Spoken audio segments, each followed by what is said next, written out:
ਸਾਰੇ ਖਰਚੇ ਕੱਢ ਕੇ ਸਰਕਾਰ ਸਾਨੂੰ 2.5 ਲੱਖ ਦੀ ਬਚਤ ਆ ਜਾਂਦੀ। ਇਹ ਮਹੀਨੇ ਦੀ? ਹਾਂਜੀ माशाल्लाह। बिस्मिल्लाहिर्रहमानिर्रहीम। अस्सलाम वालेकुम नाजरीन इकराम, इस वक्त एक नौजवान भाई के ज़बरदस्त मिक्स डेयरी फार्म पर मौजूद हूँ।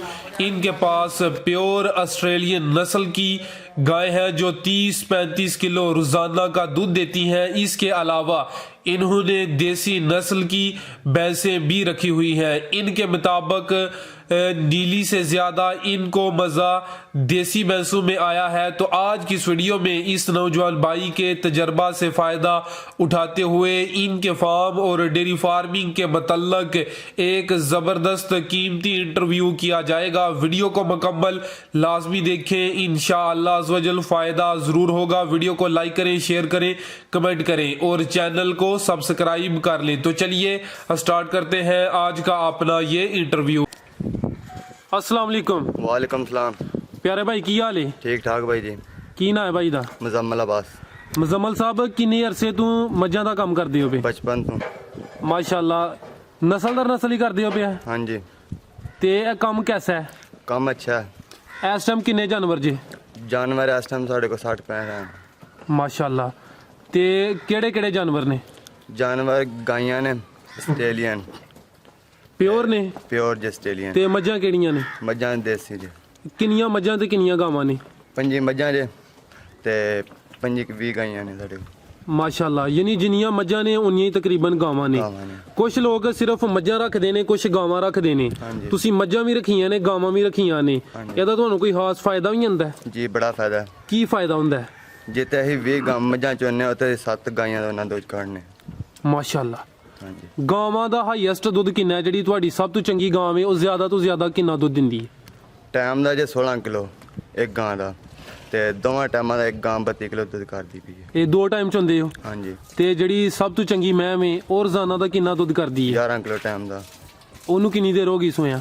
ਉਹਨੂੰ ਸੋਇਆ ਹੋ ਗਏ ਨੇ ਕੋਈ 4-5-6 ਮਹੀਨੇ ਹੋ ਗਏ। ਤੇ ਜਦੋਂ ਉਹ ਫਰੈਸ਼ ਸੀ ਉਦੋਂ ਕਿੰਨਾ ਕਰਦੀ ਸੀ? ਜਦੋਂ ਫਰੈਸ਼ ਸੀ ਉਦੋਂ ਜਾਨ ਨੂੰ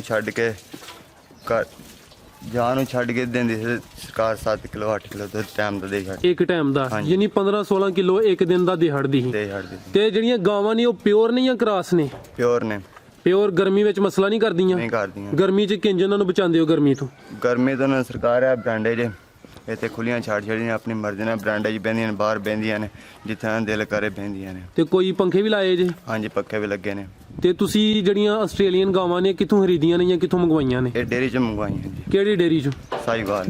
ਤੇ ਕਿੰਨੇ ਦੀ ਗਾਂ ਪੈ ਗਈ? ਤੇ ਗਾਂ ਸਾਨੂੰ ਸਰਕਾਰ ਜੋੜਾ 7 ਲੱਖ ਦਾ ਪਿਆ। ਦੋ ਗਾਵਾਂ? ਹਾਂਜੀ ਛੋਟੀਆਂ ਲਿਆਂਦੀਆਂ। ਉਦੋਂ ਸੂਈਆਂ ਹਨ ਜਾਂ ਸੂਣ ਵਾਲੀਆਂ ਹਨ? ਸੂਣ ਵਾਲੀਆਂ ਛੋਟੀਆਂ ਬੱਚੀਆਂ ਹਨ। ਅੱਛਾ, ਜੋੜਾ 7 ਲੱਖ ਦਾ। ਹਾਂਜੀ। ਤੇ ਮੱਝਾਂ ਸਾਰੀਆਂ ਦੇਸੀ ਰੱਖੀਆਂ ਜੇ? ਜੀ। ਨੀਲੀ ਮੈਂ ਕੋਈ ਨਹੀਂ? ਨਹੀਂ ਹੈ। ਇਹ ਕੀ ਵਜ੍ਹਾ? ਨੀਲੀ ਦੀ ਮੈਂ ਤੇ ਕਹਿੰਦੇ ਨੰਬਰ 1 ਨੇ, ਤੁਸੀਂ ਦੇਸੀ ਰੱਖੀਆਂ ਨੇ? ਨਹੀਂ ਭਾਜੀ, ਜੋ ਹੇਠਲੀ ਉਤਲੀ ਮੱਝ ਦਾ ਸਾਨੂੰ ਨਹੀਂ ਪਤਾ ਰੱਖੀਆਂ ਨੇ, ਪਰ ਉਹਨਾਂ ਕੋਈ ਫਾਇਦਾ ਨਹੀਂ ਹੋਇਆ। ਦੇਸੀ ਮੱਝ 'ਚ ਫਾਇਦਾ ਲੱਭਾ, ਇਹ ਰੱਖੀਆਂ ਨੇ। ਕਿ ਤੁਹਾਨੂੰ ਇਹਦੇ ਵਿੱਚ ਕੀ ਫਾਇਦਾ ਲੱਭਿਆ ਜਿਹੜਾ ਨੀਲੀ 'ਚ ਨਹੀਂ ਲੱਭਾ? ਨੀਲੀ ਇੰਨਾ ਦੁੱਧ ਨਹੀਂ ਕਰ ਸਕਦੀ ਜਿੰਨੀਆਂ ਕਰਦੀਆਂ ਪਈਆਂ ਨੇ। ਇਹ ਜ਼ਿਆਦਾ ਕਰਦੀਆਂ ਨੇ? ਹਾਂਜੀ। ਇੱਕ ਤਾਂ ਪੱਠੇ ਥੋੜੇ ਖਾਂਦੀਆਂ ਜੇ ਤੇ ਦੂਸਰਾ ਦੁੱਧ ਠੀਕ ਦਿੰਦੀਆਂ ਨੇ। ਅੱਛਾ, ਪੱਠੇ ਥੋੜਾ ਖਾਂਦੀਆਂ ਨੇ ਤੇ ਦੁੱਧ ਠੀਕ ਦਿੰਦੀਆਂ ਨੇ, ਯਾਨੀ ਹਰਚਾ ਕੰਮ ਕਰਾਉਂਦੀਆਂ ਨੇ। ਹਾਂਜੀ। ਤੇ ਪੈਸੇ ਜਿਹੜੀ ਕਿ ਦੁੱਧ ਦੀ ਸ਼ਕਲ 'ਚ ਜ਼ਿਆਦਾ ਦਿੰਦੀਆਂ ਨੇ। ਦਿੰਦੀਆਂ ਨੇ। ਤੇ ਤੁਸੀਂ ਅੱਜ ਕੱਲ ਇਹਨਾਂ ਨੂੰ ਕੀ ਖਿਲਾਉਂਦੇ ਹੋ? ਕਿੰਨੀ ਸੇਵਾ ਕਰਦੇ ਹੋ ਸਰਦੀ ਦੇ ਮੌਸਮ 'ਚ? ਅੱਜ ਕੱਲ੍ਹ ਇਹਨਾਂ ਸਰਕਾਰ ਸਾਲਜ ਇੱਕ ਟਾਈਮ ਸਾਲਜ ਪਾ ਰਹੇ ਜੇ, ਇੱਕ ਟਾਈਮ ਕਮਾਦ ਤੇ ਸਟਾਲਾ ਪਾ ਰਹੇ ਆ। ਅੱਛਾ, ਸਾਈਲੇਜ ਇੱਕ ਟਾਈਮ ਤੇ ਦੂਸਰੇ ਟਾਈਮ ਕਮਾਦ ਤੇ ਸਟਾਲਾ।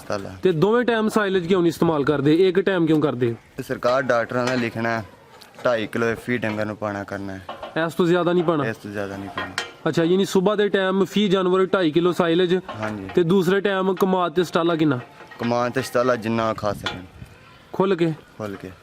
ਤੇ ਇਹਨਾਂ ਦਾ ਰੋਜ਼ਾਨਾ ਦਾ ਕਿੰਨਾ ਖਰਚਾ ਆਈਆਂ ਦਾ ਕੋਈ ਹਿਸਾਬ ਲਾਇਆ? ਰੋਜ਼ਾਨਾ ਹਿਸਾਬ ਨਹੀਂ ਲਾਇਆ ਖਰਚੇ ਤੇ ਦਾ। ਵੰਡੇ 'ਚ ਕੀ ਦਿੰਦੇ ਉਹਨਾਂ ਨੂੰ? ਵੰਡੇ 'ਚ ਨਾ 5 ਤੋੜੇ ਇੱਕ ਟਾਈਮ ਦੇ ਪਾਈ ਛੱਡਦੇ ਨੇ। ਇੱਕ ਟੋਟਲ 50-60 ਜਾਨਵਰਾਂ ਨੂੰ? ਹਾਂਜੀ। 5 ਤੋੜੇ ਇੱਕ ਟਾਈਮ ਦੇ? ਪਾਈ ਛੱਡਦੇ ਨੇ। ਉਹ ਕਿੰਨੇ ਕਿਲੋ ਦਾ ਤੋੜਾ ਹੈ? 40 ਕਿਲੋ। ਤੇ ਕਿਹੜੀ ਕੰਪਨੀ ਦਾ? ਬਰਕਤ। ਬਰਕਤ ਵਾਲਿਆਂ ਦਾ? ਹਾਂਜੀ। ਅੱਛਾ ਰਿਜ਼ਲਟ ਉਹਦਾ? ਹਾਂਜੀ ਬਿਲਕੁਲ ਅੱਛਾ ਜਾ ਰਿਹਾ। ਤੇ ਜਿਹੜੇ ਜਾਨਵਰ ਦੁੱਧ ਨਹੀਂ ਦਿੰਦੇ ਉਹਨਾਂ ਨੂੰ ਵੀ ਵੰਡਾ ਖਿਲਾਉਂਦੇ ਹੋ ਜਾਂ ਸਿਰਫ ਦੁੱਧ ਦੇਣ ਵਾਲਿਆਂ ਨੂੰ? ਸਰਕਾਰ ਸਾਡੇ ਕੋਲ ਛੋਟੇ ਜਾ ਜਿਹੜੇ ਨਾ ਛੋਟੇ ਜਾ ਜੀ, ਇਹ ਜਿਹੜੇ ਸੱਜਰੇ ਨੇ ਇਹਨਾਂ ਨੂੰ ਹੀ ਵੰਡਾ ਪਾ ਰਹੇ ਆ। ਅੱਛਾ, ਛੋਟੇ ਜਾਵਾਂ ਨੂੰ ਵੀ? ਛੋਟੇ ਜਾਵਾਂ ਨੂੰ ਵੀ। ਉਹਨਾਂ ਨੂੰ ਪਾਉਣ ਦਾ ਕੀ ਫਾਇਦਾ ਹੈ? ਉਹ ਮੋਟੇ ਹੁੰਦੇ ਮੋਟੇ ਹੋਣਗੇ। ਤੇ ਜਿਹੜਾ ਦੁੱਧ ਵਾਲਾ ਵੰਡਾ ਹੈ ਤੇ ਮੋਟੇ ਹੋਣ ਵਾਲਾ ਵੰਡਾ ਉਹ ਲੈਦਾ ਨਹੀਂ? ਨਹੀਂ, ਇੱਕੋ ਹੀ ਹੈ। ਇੱਕੋ ਹੀ ਹੈ? ਹਾਂਜੀ। ਠੀਕ। ਉਸ ਬਾਅਦ ਫੀ ਜਾ ਨੂੰ 2 ਮਹੀਨੇ ਤੋਂ ਚੰਗਾਨੇ ਆ। ਉਸ ਤੋਂ ਬਾਅਦ ਦੁੱਧ ਤੁਸੀਂ ਉਹਨੂੰ ਬਿਲਕੁਲ ਨਹੀਂ ਚੰਗਾਦੇ? ਨਹੀਂ।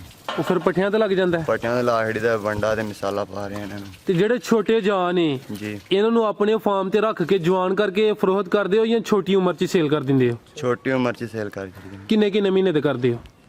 ਕਿ 4-5-6 ਮਹੀਨਿਆਂ ਦੇ ਕਰੋਵੇ ਕਰ ਦਿੰਦੇ ਸੇਲ। ਤੇ ਕਿਹਨੂੰ ਸੇਲ ਕਰਦੇ ਹੋ? ਕੌਣ ਆ ਕੇ ਲਾਈ ਜਾਂਦਾ?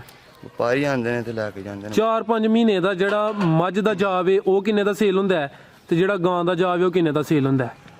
ਗਾਂ ਦਾ ਜਾ ਜਿਹੜਾ ਸਰਕਾਰ ਜਿਹੜਾ 6-7 ਮਹੀਨਿਆਂ ਦਾ ਹੈ ਨਾ, ਉਹ ਹੋ ਜਾਏਗਾ ਤੁਹਾਡਾ ਸੇਲ ਸਰਕਾਰ 20-25 ਤੇ ਕਰੇ।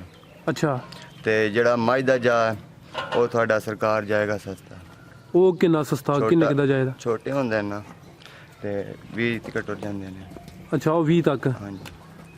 ਅਗਰ ਇਹਨਾਂ ਦੇ ਖੁਰਾਕ ਦੀ ਗੱਲ ਕਰ ਲਈ ਜਾਏ ਤੇ ਤੁਸੀਂ ਇਹ ਜਿਹੜੇ 10-60 ਜਾਨਵਰ ਨੇ ਇਹਨਾਂ ਵਾਸਤੇ ਕਿੰਨਾ ਜਿਹੜਾ ਵੇ ਚਾਰਾ ਤੁਸੀਂ ਬੀਜਿਆ ਵੇ ਇਸ ਟਾਈਮ? ਇਸ ਟਾਈਮ ਮੈਂ ਸਰਕਾਰ ਇਹਨਾਂ ਵਾਸਤੇ ਹੀ 30 ਕਿੱਲੇ ਬੀਜਿਆ ਚਾਰਾ। ਸਟਾਲ ਆਈ ਹਾਲੀ? ਹਾਂਜੀ। ਠੀਕ ਹੋ ਗਿਆ। ਕਮਾਦ ਵਿੱਚ ਕਿੰਨਾ ਵੇ? ਕਮਾਨ ਸਰਕਾਰ 12 ਕਿੱਲੇ ਕਮਾਨ ਜੇ 30 ਕਿੱਲੇ ਸਟਲ ਹੈ। ਤੇ ਤੂੜੀ? ਤੂੜੀ ਵੀ ਹੈ ਵੇ ਸਰਕਾਰ ਸਾਡੇ ਕੋਲ ਗੋਦਾਮ ਭਰਿਆ ਹੋਇਆ ਵੱਡਾ। ਠੀਕ ਹੋ ਗਿਆ। ਪਰਾਲੀ? ਪਰਾਲੀ ਵੀ ਸਾਡੇ ਕੋਲ ਦੀ ਗੋਦਾਮ ਹੈ। ਤੇ ਸਾਈਲੇਜ ਕਿੰਨਾ ਬਣਵਾਇਆ ਜੇ? ਸਾਲੇ ਗੋਦਾਮ ਭਰਿਆ ਹੋਇਆ ਵੀ। ਗੋਦਾਮ ਭਰਿਆ ਹੋਇਆ? ਹਾਂਜੀ। ਤੇ ਇੰਨੇ ਜਾਨਵਰਾਂ ਵਾਸਤੇ ਜਗ੍ਹਾ ਕਿੰਨੀ ਤੁਸੀਂ ਚਾਰ ਦੁਆਰੀ ਜੇ ਘੇਰੀ ਹੋਈ ਹੈ, ਸ਼ੈੱਡ ਬਣਾਇਆ, ਕਿੰਨੀ ਜਗ੍ਹਾ ਜੇ? ਇਹ ਸਰਕਾਰ ਕਿੱਲੇ ਤੋਂ ਵੱਧ ਹੀ ਹੈ। ਕਿੱਲੇ ਤੋਂ ਵੱਧ? ਹਾਂਜੀ। ਤੇ ਕਿੱਲੇ ਦੇ ਵਿੱਚ ਇੰਨੇ ਜਾਨਵਰ ਤੇ ਸੌਖੇ ਰਹਿ ਸਕਦੇ? ਇਸ ਤੋਂ ਜ਼ਿਆਦਾ ਕਿੰਨੇ ਜਾਨਵਰ ਰੱਖੇ ਜਾ ਸਕਦੇ ਨੇ ਜ਼ਿਆਦਾ ਇੱਕ ਕਿੱਲੇ ਦੇ ਵਿੱਚ? ਇੱਕ ਕਿੱਲੇ ਦੇ ਵਿੱਚ ਸਰਕਾਰ 150 ਜਾਨਵਰ ਜਿਹੜਾ ਹੈ ਨਾ, ਉਹ ਬੜਾ ਆਸਾਨੀ ਨਾਲ ਰਹਿ ਸਕਦਾ ਹੈ। ਠੀਕ ਹੈ।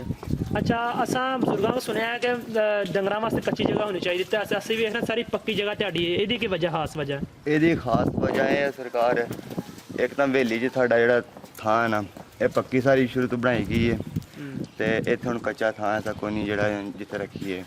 ਤੇ ਗਾਵਾਂ ਦਾ ਕੱਚਾ ਸ਼ੁਰੂ ਤੋਂ ਰੱਖਿਆ ਨਾ ਕੱਚਾ ਹੈ। ਸਾਨੂੰ ਛੱਤ ਨਜ਼ਰ ਆ ਰਿਹਾ ਸ਼ੈੱਡ ਦਾ ਪੱਕਾ ਵੇ ਕਿ ਗਰਮੀਆਂ 'ਚ ਗਰਮ ਨਹੀਂ ਹੋ ਜਾਂਦਾ? ਨਹੀਂ। ਇਹ ਅੱਛਾ, ਇਹਦੇ ਉੱਤੇ ਮਿੱਟੀ ਵਗੈਰਾ ਕੋ ਪਾਈ ਜੇ ਕਿ ਅੰਜ ਪੱਕੇ ਦੇ ਉੱਤੇ? ਹਾਂਜੀ, ਇੰਜੇ ਪੱਕਾ ਹੀ ਹੈ। ਅੱਛਾ, ਪੱਕਾ ਸ਼ੈੱਡ ਸਾਰਾ? ਹਾਂਜੀ। ਤੇ ਇਹਦੀ ਕਿੰਨੀ ਲੰਬਾਈ ਚੜਾਈ ਹੈ? ਇਹਦੀ ਲੰਬਾਈ ਚੜਾਈ ਸੀ ਵੇਖ ਲਓ ਤੁਸੀਂ ਰਿਕਾਰਡਿੰਗ। ਅੱਛਾ, ਉਹਦਾ ਅੰਦਾਜ਼ਾ ਨਹੀਂ ਹੈ। ਤੇ ਸਰਦੀਆਂ ਵਿੱਚ ਇਹਨਾਂ ਦੀ ਸਾਈਡਾਂ ਤੇ ਕੋਈ ਕੱਪੜਾ ਵਗੈਰਾ ਸੁੱਟ ਲੈਂਦੇ ਹੋ? ਇੰਜੇ ਹੀ ਹੁੰਦੀਆਂ ਨੇ। ਹਾਂਜੀ। ਸਰਦੀ ਨਹੀਂ ਲੱਗਦੀ ਇਹਨਾਂ ਨੂੰ? ਬਾਹਰ ਬਹਿੰਦੀਆਂ ਨੇ ਆਪੇ। ਰਾਤੀ ਵੀ? ਹਾਂਜੀ। ਸਰਦੀ 'ਚ? ਹਾਂਜੀ। ਅੱਛਾ। ਅੱਛਾ, ਸਰਦੀਆਂ ਦੇ ਵਿੱਚ ਇਹਨਾਂ ਨੂੰ ਕੋਈ ਦੇਸੀ ਖੁਰਾਕ ਵਗੈਰਾ ਵੀ ਦਿੰਦੇ ਹੋ ਜਿਹਦੇ ਗਰਮੀ ਆਪਣਾ ਸਰਦੀ ਤੋਂ ਬਚਾਉਣ ਵਾਸਤੇ? ਨਹੀਂ, ਖੁਰਾਕ ਤਾਂ ਅਸੀਂ ਕੋਈ ਨਹੀਂ ਕੋਈ ਵੀ ਤੇ ਇਹ ਸਾਲੇ ਜੀ ਪਾ ਰਹੇ ਹਾਂ ਜਿਹੜਾ ਜਿਹਦੀ ਹੀਟ ਹੈ ਤੇ ਵੰਡਾ ਵੀ ਬਹੁਤ ਗਰਮ ਹੈ ਜਿਹੜਾ ਪਾ ਰਹੇ ਹਾਂ। ਇਹੋ ਹੀ ਖੁਰਾਕ ਹੋ ਗਈ ਨਾ। ਹਾਂਜੀ। ਵੰਡਾ ਤੇ ਸਾਇਲੇਜ। ਜੀ। ਸਫਾਈ ਕਿੰਨੀ ਦੇਰ ਬਾਅਦ ਥੱਲੋਂ ਕਰਦੇ ਹੋ? ਸਫਾਈ ਹੈ ਰੋਜ਼ ਦੇ ਰੋਜ਼। ਰੋਜ਼ ਦੇ ਰੋਜ਼? ਹਾਂਜੀ। ਠੀਕ ਹੋ ਗਿਆ। ਅੱਛਾ, ਜਾਨਵਰਾਂ ਨੂੰ ਮਖਸੂਸ ਬਿਮਾਰੀਆਂ ਸਾਡੇ ਇਲਾਕੇ 'ਚ ਕਿਹੜੀਆਂ ਲੱਗ ਸਕਦੀਆਂ ਨੇ? ਇਹ ਬਹੁਤੀ ਬਿਮਾਰੀ ਸਰਕਾਰ ਥਣ ਦੀ ਚੱਲਦੀ ਹੈ ਅੱਛਾ। ਤੇ ਥਣ ਖਰਾਬ ਹੋਣ ਸਾੜੂ ਪੈ ਜਾਂਦਾ ਹੈ। ਠੀਕ ਹੈ। ਇਹ ਚੰਦਰੀ ਹੋ ਜਾਂਦੀ ਹੈ, ਹੋਰ ਕੁਝ ਨਹੀਂ। ਤੇ ਇਹਨਾਂ ਦਾ ਇਲਾਜ ਕੀ ਕਰਦੇ ਹੋ ਤੁਸੀਂ? ਇਲਾਜ ਹੈ ਇਹ ਵੀ ਟੀਕੇ ਚੀਕੇ ਇਲਾਜ ਦੇ ਨਾਲ ਕੀ ਕਰੇ। ਠੀਕ ਹੈ, ਡਾਕਟਰ ਨੂੰ ਵਿਖਾਉਂਦੇ ਹੋ? ਦੇਸੀ ਇਲਾਜ ਕੋਈ ਨਹੀਂ ਕਰਦੇ? ਦੇਸੀ ਇਲਾਜ ਇਹਨਾਂ ਨੂੰ ਲੂਣ ਮਸਾਲਾ ਨਹੀਂ ਦਿੰਦੇ ਹਫਤੇ ਬਾਅਦ? ਮਸਾਲਾ ਇਹ ਉਹੀ ਮੁੱਠਾ ਨਾਲ ਨਹੀਂ ਦਿੰਦੇ, ਉਂਝ ਤੇ ਪਠਿਆਂ ਤੋੜੀ ਦਾ ਉਹ ਕਿਹੜਾ ਹੁੰਦਾ ਹੈ? ਉਹ ਮਸਾਲਾ ਜਿਹੜਾ ਬਾਈਪਾਦੀ ਵਾਸਤੇ ਦਿੰਦੇ ਨੇ। ਤਿਆਰਸ਼ੁਦਾ? ਹਾਂਜੀ। ਥੋਮ ਵਗੈਰਾ ਨਹੀਂ? ਨਹੀਂ।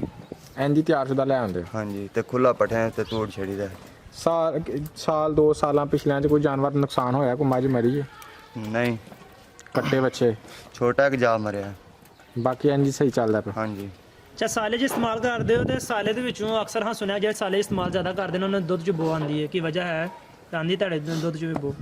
ਨਹੀਂ, ਕੋਈ ਨਹੀਂ ਆ ਰਹੀ ਬੋ। ਨਹੀਂ ਆ ਰਹੀ? ਨਹੀਂ। ਠੀਕ ਹੋ। ਸਾਲੇ 'ਚ ਭਾਈ 2 ਕਿਸਮ ਦਾ ਬਣਾਉਂਦੇ ਨੇ ਲੋਕ। ਇੱਕ ਬਣਾਉਂਦੇ ਜੇ ਮਕਈ ਤੂੰ ਜੇ ਛਲੀਆਂ ਪੱਕ ਜਾਂਦੀਆਂ ਨਾ, ਛਲੀਆਂ ਲਾ ਕੇ ਸੁੱਕਿਆਂ ਟਾਂਡਿਆਂ ਦਾ ਬਣਾਉਂਦੇ ਨੇ, ਵਿੱਚ ਖਾਦ ਪਾਉਂਦੇ ਨੇ, ਸੀਰਾ ਪਾਉਂਦੇ ਨੇ, ਲੂਣ ਪਾਉਂਦੇ ਨੇ। ਸਾਡੇ ਸਿਰਫ ਛਲੀਆਂ ਤੋਂ ਬਗੈਰ ਨਹੀਂ ਸੀ ਕੁਤਰੀ, ਛਲੀਆਂ ਸਣੇ ਕੁਤਰੀ ਸਾਵੀ ਮਕਈ ਸੀ ਤੇ ਵਿੱਚ ਸਿਰਫ ਅਸੀਂ ਲੂਣ ਪਾਇਆ, ਹੋਰ ਕੋਈ ਸ਼ੈ ਨਹੀਂ ਹੈ। ਚੀਜ਼ਾਂ ਤੁਸੀਂ ਦੋ ਇਸਤੇਮਾਲ ਕਰਦੇ ਹੋ, ਸਾਇਲੇਜ ਤੇ ਕਮਾਦ, ਇਹ ਦੋਵੇਂ ਬਾਦੀ ਵਾਲੀ ਚੀਜ਼ਾਂ ਨੇ, ਇਹਦਾ ਕੀ ਹੱਲ ਹੈ? ਇਹਦਾ ਹਾਲ ਹੈ ਫਿਰ ਮਸਾਲਾ ਲੂਣ ਪਾ ਰਹੇ ਆ ਤੇ ਬਾਦੀ ਨਹੀਂ ਹੋ ਰਹੀ। ਰੂਟੀਨ ਨਾਲ ਇਸਤੇਮਾਲ ਕਰਦੇ ਹੋ ਕਿ ਹਫਤੇ ਬਾਅਦ? ਰੂਟੀਨ ਨਾਲ। ਮਸਾਲਾ ਰੂਟੀਨ ਨਾਲ ਇਸਤੇਮਾਲ ਕਰਵਾ ਰਹੇ ਹੋ? ਹਾਂਜੀ। ਇਸ ਤੋਂ ਇਲਾਵਾ ਅਗਰ ਕੋਈ ਸਾਡੇ ਦੋਸਤ ਜਿਹੜੇ ਵੀਡੀਓ ਦੇਖ ਰਹੇ ਨੇ ਅਗਰ ਕਾਰੋਬਾਰ ਸਟਾਰਟ ਕਰਨਾ ਚਾਹਣ ਤੇ ਕੀ ਉਹਨਾਂ ਨੂੰ ਤੁਸੀਂ ਸਦਕਾ ਜਾਰੀਆ ਬਣ ਕੇ ਗੱਲ ਦੱਸੋ ਉਹਨਾਂ ਵਾਸਤੇ ਜਿਹੜੀ ਬੜੀ ਅਹਿਮ ਹੋਏਗੀ? ਕੀ ਕਹਿਣਾ ਚਾਹੋਗੇ ਕਿੰਝ ਕਾਰੋਬਾਰ ਸਟਾਰਟ ਕਰਨ? ਕਾਰੋਬਾਰ ਸਟਾਰਟ ਕਰਨ ਦਾ ਵੀ ਤਰੀਕਾ ਹੈ ਹੀ ਹੈ ਵੀ ਸਭ ਤੋਂ ਪਹਿਲੇ ਡੇਰਾ ਬਣਾ ਕੇ ਸਰਕਾਰ ਫਿਰ 1 2 4 ਲਿਆਉਣ, ਉਹਦੇ ਨਾਲ ਫਿਰ ਹੌਲੀ ਹੌਲੀ ਕਰਕੇ ਆਰਾਮ ਨਾਲ ਕੰਮ ਸ਼ੁਰੂ ਕਰੋ ਤੇ ਸੋਹਣਾ ਕੰਮ ਬਣ ਜਾਏਗਾ ਤੁਹਾਡਾ। ਕੀ ਮੁਤਮਿਨ ਇਸ ਕੰਮ ਤੋਂ ਜਿਹੜਾ ਤੁਸੀਂ ਕਰ ਰਹੇ ਹੋ? ਹਾਂਜੀ ਅਸੀਂ ਤਾਂ ਮੁਤਮਿਨ ਹੈ। ਠੀਕ ਹੈ, ਮੁਨਾਫਾ ਬਖਸ਼ ਹੈ। ਹਾਂਜੀ ਬਚਪਨ ਤੋਂ ਕਰ ਰਹੇ ਹਾਂ। ਬਾਈ ਤੁਹਾਡੇ ਕੋਲ ਟੋਟਲ ਵੱਡੇ ਜਾਨਵਰ 60 ਨੇ। ਹਾਂਜੀ 60 ਜਾਨਵਰਾਂ ਚੋਂ ਕਿੰਨੇ ਜਾਨਵਰ ਦੁੱਧ ਦੇ ਰਹੇ ਨੇ? 60 ਜਾਨਵਰਾਂ ਚ 20 ਜਾਨਵਰ ਜਿਹੜੇ ਇਹਨਾਂ ਦੁੱਧ ਦੇ ਰਹੇ ਨੇ। ਕਿੰਨੀਆਂ ਮੱਝਾਂ ਤੇ ਕਿੰਨੀਆਂ ਗਾਵਾਂ? 13 ਮੱਝਾਂ ਜੇ 7 ਗਾਈਆਂ ਜੇ। ਤੇ 20 ਜਾਨਵਰਾਂ ਦਾ ਰੋਜ਼ਾਨਾ ਦਾ ਕਿੰਨਾ ਦੁੱਧ ਹੋ ਜਾਂਦਾ? 20 ਗਾਈਆਂ ਰੋਜ਼ਾਨਾ ਦੁੱਧ 100 ਤੇ 15-16 ਕਿਲੋ ਦੁੱਧ ਇੱਕ ਟਾਈਮ ਦਾ ਜਾ ਰਿਹਾ। ਇੱਕ ਟਾਈਮ ਦਾ 115 16 ਕਿਲੋ। ਯਾਨੀ 3 ਮਣ ਹਾਂਜੀ ਦੋਵਾਂ ਟਾਈਮਾਂ ਦਾ। ਦੋਵਾਂ ਟਾਈਮਾਂ ਦਾ ਗਾਵਾਂ ਤੇ ਮੱਝਾਂ ਦਾ ਮਿਕਸ ਜਾ ਰਿਹਾ। ਹਾਂਜੀ ਤੇ ਕਿਹਨੂੰ ਦੋਧੀ ਨੂੰ ਦਿੰਦੇ ਹੋ? ਦੋਧੀ ਨੂੰ ਕੀ ਰੇਟ ਮਿਲ ਜਾਂਦਾ ਹੈ? 85 ਰੁਪਏ ਕਿਲੋ। 85 ਮਿਕਸ ਦਾ ਰੇਟ ਹੈ। ਹਾਂਜੀ ਅੱਛਾ ਭਾਈ ਜਾਨ, ਤੁਹਾਨੂੰ ਇਹ 60 ਜਾਨਵਰਾਂ ਤੋਂ ਇਹ ਇੱਕ ਦਿਨ ਦੀ ਜਾਂ ਮਹੀਨੇ ਦੀ ਕਿੰਨੀ ਬਚਤ ਹੁੰਦੀ ਹੈ ਬਈ, ਸਾਰੇ ਖਰਚੇ ਕੱਢ ਕੇ? ਸਾਰੇ ਖਰਚੇ ਕੱਢ ਕੇ ਸਰਕਾਰ ਸਾਨੂੰ 2.5 ਲੱਖ ਦੀ ਬਚਤ ਆ ਜਾਂਦੀ ਹੈ। ਇਹ ਮਹੀਨੇ ਦੀ? ਹਾਂਜੀ ਮਾਸ਼ਾਅੱਲਾ। ਬਹੁਤ ਸ਼ੁਕਰੀਆ ਸਰ, ਤੁਸੀਂ ਬੜੀ ਅੱਛੀ ਮਾਲੂਮਾਤ ਦਿੱਤੀ। अस्सलाम वालेकुम। ਵਾਲੇਕੁਮ ਸਲਾਮ।